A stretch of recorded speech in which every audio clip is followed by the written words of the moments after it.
Hello students, how are you? Today we are going to discuss our exercise question number 4.21 and 4.22. Let's start with the question number 4.21. The following data were obtained during the first order thermal decomposition of S2Cl2 at a constant volume. Right? यहाँ पे एक experimental data दिया गया है किसके लिए? The thermal decomposition of S2Cl2 and the decomposition reaction is also given, right? S2Cl2 SO2Cl2 decomposed to SO2 plus Cl2, right? Here two experiments are queried. Now the first is carried at the 0 second and the second one is at the 100 second, right? Now at the 0 second the total pressure of that whole reaction mixture is 0.5 atm, and after the 100 second the total pressure for the reaction is 0.6 atm, right? Now calculate the rate of the reaction when total pressure is 0.65 atm, right? We have to calculate the rate of the reaction, we have to find out the rate of the reaction at 0.65 atm. Now write the reaction which is given. SO2Cl2 gas, it decomposed into SO2 gas plus Cl2 gas, right? Here you can see that all reactant and products are present in a gaseous phase, right? So if we talk about the pressure at the T is equal to 0 second, the pressure is just because of that reactant, right? So we can say that it's the initial pressure of a reactant, and at that time the no product formed, so pressure due to the products are 0, right? So that P total is our P naught, we can say that, right? क्योंकि 0 second पे जो भी pressure है it's just due to the SO2Cl2. ये सारा का सारा pressure किसका है? SO2Cl2 का है. तो जो हमारी इनिशियल प्रेशर है रिएक्टेंट का वही हो जाएगा P टोटल के according, right? Now at the T is equal to T second हमारा क्या होगा? तो कुछ ना कुछ प्रोडक्ट फॉर्म होगी. जो प्रोडक्ट फॉर्म हो रही है वो भी कैसा है? गैसियस स्टेट में है. अगर वो गैसियस स्टेट में है तो जो प्रोडक्ट है उसके लिए भी कोई ना कोई प्रेशर तो जनरेट होगा. तो सपोज कि जो प्रोडक्ट फॉर्म हो रही है उसके थ्रू जो प्रेशर है वो कितना है? P जितना है. अगर इतनी प्रोडक्ट फॉर्म हो रही है मतलब कि उतना प्रेशर जो SO2Cl2 का है वो कम होगा, क्योंकि पहले क्या हुआ? तो हमारे पास SO2Cl2 था, फिर उसका डिकम्पोजिशन होता गया तो इसकी कॉन्सेंट्रेशन भी क्या होगी? कम होगी. अगर कॉन्सेंट्रेशन कम होती है तो उसके साथ साथ प्रेशर भी कम होगा. कितना कम होगा? जितना वो कन्वर्ट हो गया प्रोडक्ट में. तो सपोज प्रोडक्ट का P जितना प्रेशर फॉर्म हो रहा है तो इसका प्रेशर जो इनिशियल था उसमें से P जितना क्या हो जाएगा? कम हो जाएगा, right? Now at the T is equal to T second the total pressure equal to P naught minus P plus P plus that P of Cl2, right? क्योंकि जो प्रेशर है वो इन सब के एडिशन के अकॉर्डिंग है. इन सब का प्रेशर है, जो भी प्रेशर हमें मिलेगा वो SO2Cl2, SO2 और Cl2 सबके थ्रू जनरेट होने वाला है. तो उन सब के प्रेशर का अगर हम ऐड करें तो हमें मिलेगा P total at the T is equal to T second, right? यहाँ पे P और P कैंसल आउट हो जाएगा, so you will get P total equal to P naught plus P, right? Now अगर हम फॉर्मूले की बात करें तो हम ऐसा यूज करते हैं कि log R0 बाय R. जो R0 है वो इनिशियल होती है और जो R होता है वो रिमेनिंग होती है, सही है? यहाँ पे हम कॉन्सेंट्रेशन के टर्म में बात नहीं कर रहे हैं, लेकिन किसके अकॉर्डिंग बात कर रहे हैं? प्रेशर के. तो प्रेशर के लिए भी तो हम ऐसा ही लिख सकते हैं कि यहाँ पे हो जाएगा P not divided by P not minus P, मतलब कि इनिशियल प्रेशर हो गया और ये हो गया हमारा रिमेनिंग प्रेशर, राइट? सो हमें क्या करना पड़ेगा? रिमेनिंग प्रेशर फाइंड आउट करना पड़ेगा for the reactant at the time T, right? So remaining pressure of reactant यहाँ पे आप देख सकते हो कि रिमेनिंग प्रेशर कितना होगा, पी नॉट माइनस पी जितना। यहाँ पे हमें पी की वैल्यू दी नहीं गई है, लेकिन हमारे पास जो एक इक्वेशन आया है उसमें से अगर हम पी को सब्जेक्ट कर ले तो we can replace the value of that P by the P total minus P naught, and P total and P initial are given, right? So replace the value of that P, which is P naught minus P naught, right? Now over the bracket, so you will get P naught minus P total minus plus P naught. So you will get P naught minus P, which is the remaining concentration, equal to 2 P naught minus P total, right? Now at T equal to 100 second, P naught minus P means our remaining concentration will be, initial कितनी है table में दी गई है 0.5, and जो P है हमारा at the 100 second वो कितना दिया गया है, P टोटल दिया गया है यहाँ पे 0.6. So replace that value, you will get remaining pressure will be 0.4 atm, right? For the first order reaction we having a formula K is equal to 2.303 by T log P naught by P naught minus P, right? If we replace the value of time, initial concentration and remaining concentration, initial pressure and remaining pressure, right?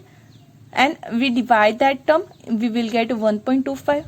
The log of that term 1.25 is 0.0969. Right? So by the simplification of that whole term, you will get rate constant equal to 2.2316 into 10 to the power minus 3 second inverse.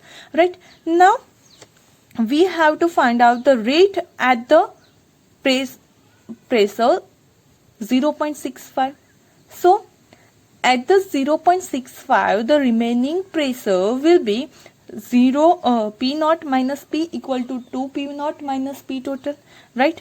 Here P naught तो same ही रहेगा, लेकिन P total कितना लेना है हमें 0.65, तो हमारे पास remaining pressure हो जाएगा 0.35. ना अब यहाँ पे क्या हो जाएगा, जैसे कि हम डिफरेंशियल रेट इक्वेशन लिखते हैं तो उसमें क्या करते हैं हम, रेट इक्वल टू, हमारे फर्स्ट ऑर्डर रिएक्शन है, रेट लॉ लिखना हो, सही है, किसके अकॉर्डिंग, रेट लॉ. तो रेट लॉ फर्स्ट ऑर्डर के लिए क्या हो जाता है, rate equal to K into concentration of that particular substance reactant, right? लेकिन यहाँ पे हमें कॉन्सेंट्रेशन के जगह पे किसकी बात करनी है, तो हमें उसके अलावा लेना है प्रेशर. तो यहाँ पे हमने हमारा रेट लॉ क्या हो जाएगा, for the first order reaction in the terms of pressure it will be a rate equal to K into pressure of SO2Cl2, right? Remaining pressure of SO2Cl2. तो यहाँ पे पहले ही हमने के तो फाइंड आउट कर लिया है, तो उसकी वैल्यू रिप्लेस कर दो, and the remaining pressure is 0.35. So you will get the rate will be 7.8 into 10 to the power minus 4 atm second inverse. से ये इसका क्या है atm, और ये जो है हमारा के उसका है सेकेंड इनवर्स. तो दोनों का आप यूनिट भी रखोगे तो आपके पास रेट का यूनिट हो जाएगा atm into second inverse, right? Now the question number 4.22.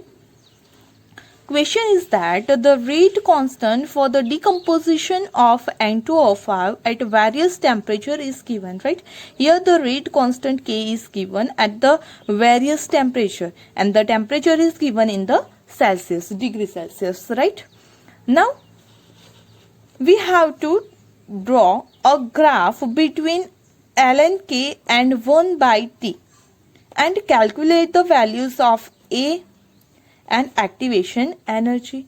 Also we have to predict the rate constant at the 30 degree Celsius and 50 degree Celsius, right? हमें क्या करना है, फर्स्ट ऑफ ऑल तो ये जो ln K है and 1 by T है उसके बीच में क्या करना है, ग्राफ प्लॉट करना है.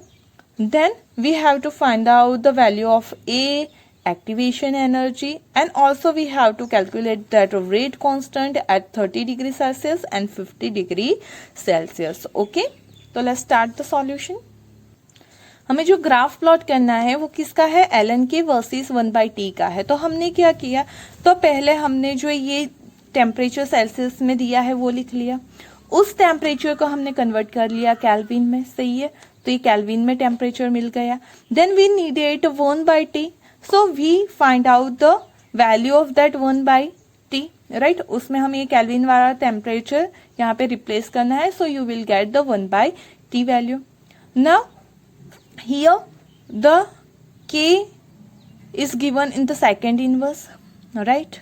The value of K is given, ये given है और दूसरा क्या given है, given है।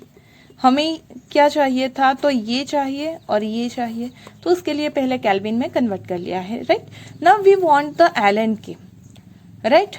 We having a K, so first of all you have to find out the value log K, 10/E, and then you have to multiply by 2.303, means आपको पहले इस चीज का लॉग देखना है, सही है। फिर जो भी लॉग आएगा उसे मल्टीप्लाई करना है 2.303 से, सो you will get the value of ln K, right. तो उसी तरह से हमने ln K फाइंड आउट कर लिया है, ओके।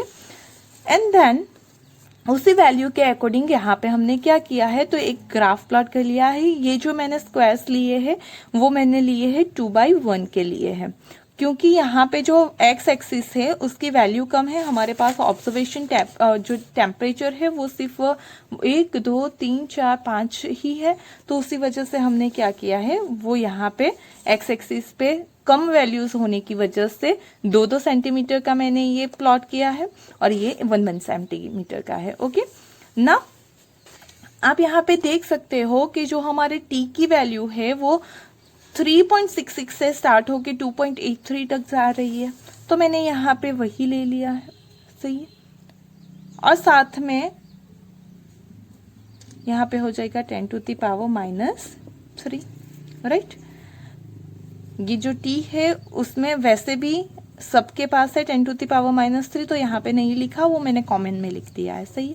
और जो हमारे ln k की वैल्यू है वो स्टार्ट हो रही है -14 से -3.8 तक, तो ये मैंने ले ली है 15 से 3 तक, सही है, क्योंकि माइनस में है तो ऊपर जाना पड़ेगा हमें।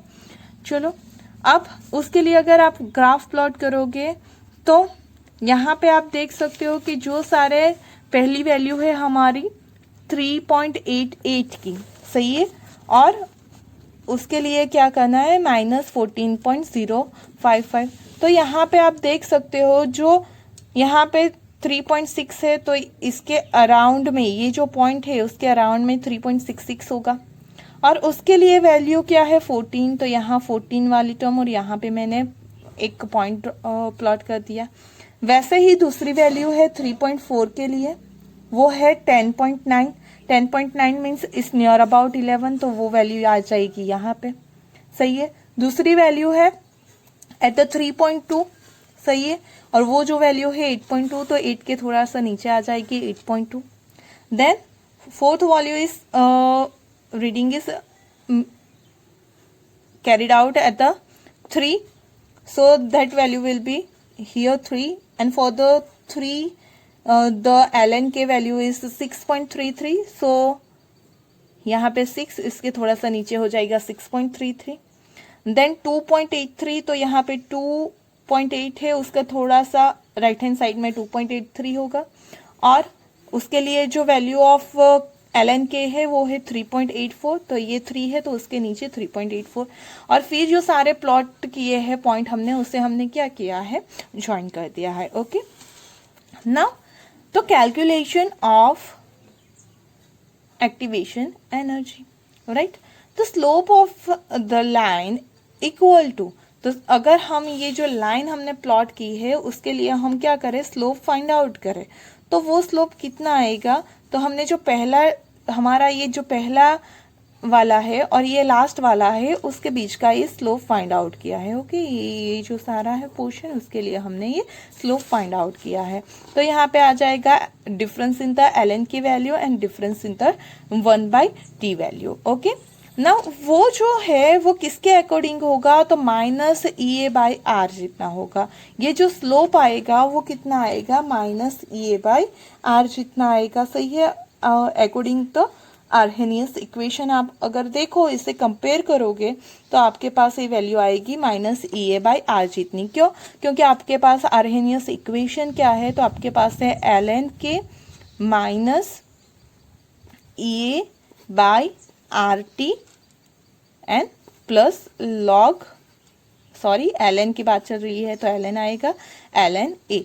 अब ए वाला तो इंटरसेक्टिंग पॉइंट हो गया। ये जो के है वो एल एन के हमने कहाँ पे लिया है, वाई पे लिया है। 1/t जो है ये पूरी टर्म वो हमने x पर ली है। उसके साथ जो एक्स एक्सिस के साथ होता है हमारी जो स्ट्रेट लाइन की फॉर्मूला है वो क्या होती है, y = mx। तो y पे हो गया ln के, x पे होगा 1/t। तो जो m है स्लोप है वो क्या हो जाएगा EA/r, और ये वैल्यू माइनस होती है। तो ये जो अगर हमने स्लोप फाइंड आउट किया इस ग्राफ के थ्रू तो उसकी वैल्यू होगी -EA/r जितनी, राइट। नाउ इसका सिंप्लीफिकेशन हमें ऐसा मिला, और ये जो r की वैल्यू है हमें पता है 8.34। We need the value of that activation energy, that minus minus will be cancelled out and we subtract the EA, so we will get 10.22 into 10 to the power into 8.314 divided by 0.83 into 10 to the power -3। तो आपको मिल जाएगा activation energy की value 102372 joule पर मोल। और अगर हम उसे kilo joule में कन्वर्ट करोगे तो डिवाइडेड बाय 1000 करोगे, सो you will gate 102.37 kilo joule पर मोल। ओके, तो एक जो चीज हमें फाइंड आउट करनी थी हमारे क्वेश्चन में वो हमने फाइंड आउट कर ली है। क्या फाइंड आउट कर लिया है यहाँ से हमने, तो एक्टिवेशन एनर्जी फाइंड आउट कर ली है। अभी हमें ए की वैल्यू भी फाइंड आउट करनी है और दूसरा रेट कांस्टेंट फाइंड आउट करना है 30 डिग्री एंड 50 डिग्री के ऊपर। ओके, तो अब हम यहाँ पे क्या करेंगे, calculate the value of A. तो हमारे पास फॉर्मूला है K is equal to A into E minus EA/RT। यहाँ पे हमने ln ले लिया तो हमें फॉर्मूला मिल गई। अब हमने इस ln को लॉग में कन्वर्ट किया तो साथ में हमें क्या करना पड़ेगा, 2.303 से मल्टीप्लाई करना पड़ेगा। तो यहाँ पे मैंने फिर इसे कन्वर्ट करने के बाद साथ में 2 स्टेप साथ में किए हैं। पहले इसे कन्वर्ट किया और साथ में फिर उसके बाद मैंने 2.30 से पूरा इक्वेशन को डिवाइड कर दिया, तो हमें ये फॉर्मूला मिल जाएगी। आपको ये फॉर्मूला आती है ऐसे ही, तो आपको हर बार डिराइव करने की कोई ज़रूरत नहीं है। Okay, then we have a value of that K, right. We already find out the EA, right, and we having the value of R and T, right? So replace all the terms and you will get the, यहाँ पे जो 25.7 है उसका log आ जाएगा 1.4099 और ये 10 to the power -5 का log आ जाएगा -5 लॉग ए माइनस ए पूरी टर्म का सिंप्लीफिकेशन होगा 17.0818, राइट। ए दोनों का सब्सट्रैक्शन होगा -3.5901 log A minus A term as it is. अब हमें लॉग ए चाहिए तो हमने उसे सब्जेक्ट कर दिया, इस टर्म को हमने उस तरफ ले लिया तो वो प्लस हो जाएगी। And if we subtract that two term और simplify, we will get 13.4917. Now we want the only a, so we have to take a antilog both of side. So if we take a antilog, that antilog and log will be cancelled out at the left hand side, so we will get only a, and on the right hand side we will get an antilog of 13.4917, which is 3.09 into 10 to the power 13 second inverse. यहाँ पे ये जो है वो direct चला जाएगा power में और आपको सिर्फ इतने का एंटीलॉग लेना है। ओके, नाउ द कैलकुलेशन, मतलब कि 2 वैल्यू हमने फाइंड आउट कर ली। एक तो हमारे ये भी फाइंड आउट हो गया, दूसरा हमारा हो गया ए भी फाइंड आउट हो गया। Now the calculation of rate constant at the 30 degree Celsius and the 50 degree Celsius. तो फर्स्ट ऑफ ऑल 30 के लिए बात करते हैं तो 30 डिग्री का मतलब होता है 303 केल्विन, राइट। तो उसके लिए 1/t कितना हो जाएगा, 3.3 into 10 to the power -3 kelvin inverse, right. अब अगर उस पॉइंट को हम क्या करें, ग्राफ में प्लॉट करें कि इसे 3.3 को इंटू 10 to the power -3 को अगर हम उसे प्लॉट करें तो हमें ln k की वैल्यू मिलेगी -9.62। सही है, जो आपका ग्राफ है उसमें अगर आप ये वैल्यू प्लॉट करोगे तो you will gate -9.62, right. Now जो वैल्यू है यहाँ पे मैंने ln को कन्वर्ट कर दिया किसमें, 2.303 लॉग में, सही है। अब log k इक्वल टू हो जाएगा ये टर्म डिवाइडेड बाय ये टर्म, तो आपको मिल जाएगी -4.1772। अब मुझे सिर्फ k चाहिए, तो हमने क्या किया, दोनों साइड एंटी लॉग ले लिया, तो आपको देखना है इसके एंटी लॉग की वैल्यू। So you will get k is equal to 6.64 into 10⁻⁵ second inverse, right. Now similarly at the 50 degree Celsius it will be equal to 323 Kelvin, means 1 by T is equal to 3.1 into 10⁻⁻³ Kelvin inverse। अगर आप इस point को graph में plot करोगे और उसके according आप ln k की वैल्यू फाइंड आउट करोगे तो यू विल गेट 7.15, राइट।